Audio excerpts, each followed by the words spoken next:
I'm tired of seeing the same people at every exit, and I'm talking about the homeless. I'm not antagonizing them in that kind of sense, but it's a large issue that's rapidly growing each year now. I remember saying that my aunt has told me when I was a kid, and it goes like this. There are those of us who work hard for success in life, and there are people who expect success to come without any time and effort, and it just is all on you.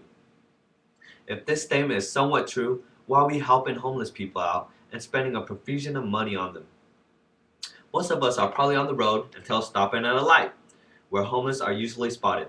We go through a process and ask ourselves if we should hand them over our spare of change. More than 75% of the time, we don't like handing cash over because we don't know where our hard-earned money is going. Evidently, the statement is true, but there are a lot of different ways where we could get involved. As a community, we do make little things that help, like donating small items. Small items such as bus tickets, food gift certificates, clothes, and canned foods can help a handful of homeless throughout the day.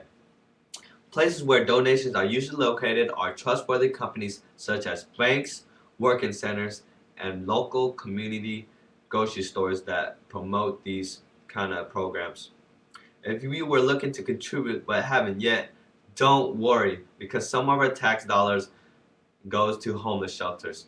It's a place to keep homeless off the streets momentarily, and also food is provided to help them day to day. But in contrast, government stated that 70% of cities homeless abuse drugs or alcohol and that we are wasting our money supporting the programs to help them, Fagan stated on an online source.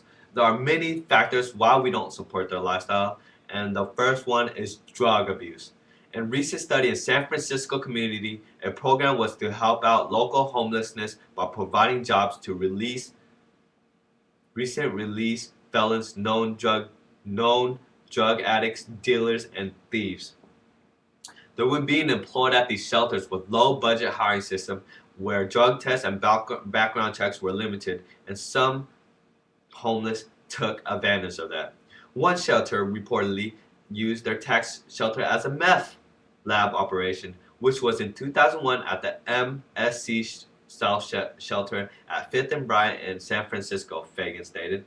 A good quote was said right after that, and it says, feeding fire with oxygen is like feeding money for drug habits, Fagan also stated. In San Francisco alone, the state spends $200 million yearly on soup kitchens, medical clinics, post-jail rehabilitation, housing, and other services for homeless people. These specific programs are designed to help homeless, but it seems that we're spending too much money on them. Money is still a problem in our society, and we still continue to dump a lot of cash to help homelessness.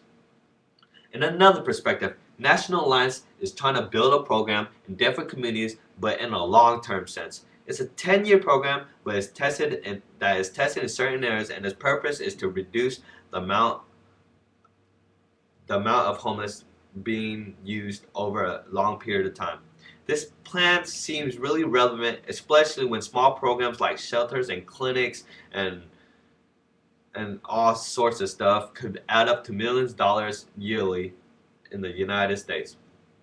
States suggest that we should use this plan because it could reduce the amount of homelessness in the long run, and if we could just invest in one specific plan for once, in the long run, we could save money and help our society overall.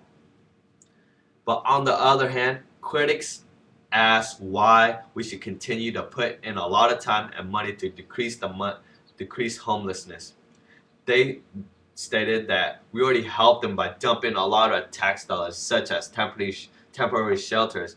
On a website reference, it argues that homelessness can never be eliminated because it's a part of our society. John Donne stated on a local website. If a 10-year program was to be processed, that would just affect the economy as a whole. We are already in debt, and by using tax dollars and getting national loans, it can make our society fall deeper, John Donne stated. But overall, we can all contribute in several factors such as an individual, a community, and as a nation. Either we should help or not, it depends on who you are. It's not an issue that we can't choose, but it's actually one that's optional for all of us. But in my opinion, I want to reduce homelessness in a long-term sense because some of the methods that we are using now, it feels like we aren't getting anywhere. So I believe the nation should look at the problem as a whole and build a plan to decrease the homelessness in a long period of time rather than providing short, immediate goods. Thanks.